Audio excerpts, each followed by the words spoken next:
Samantala, nagsagawa po ang Bureau of Fire Protection or BFP Orbistondo ng refresher training para sa mga miyembro po ng Community Fire Auxiliary Group mula po sa iba't ibang barangay sa bayan ng Tayug, Pangasinan noong Disyembre 1. Tinalakay sa nasabing pagsasanay ang mahalagang kasanayan sa emergency response, kabilang ang fire safety, tamang paggamit ng fire extinguisher, pagbuhat at paglipat mga casualties, at iba't ibang mga firefighting at operational strategies na kinakailangan sa aktwal na pagtugon sa mga insidente.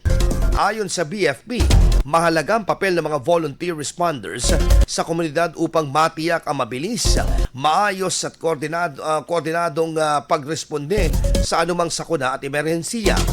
Binigyang din ng ahensya sa mga regular na pagsasanay ay kinakailangan upang mapanatili ang kahandaan, kakayahan at kumpiyansa ng CFAG sa pagharap sa iba't ibang mga uri ng insidente. Katuwang ng BFP Orbistondo ang Local Disaster Risk Reduction and Management Office or LDRRMO sa pagpapatupad ng mga inisyatibang naglalayong gawing mas ligtas at mas handa at mas matatag ang komunidad laban sa sakuna. IFM News. IFM News.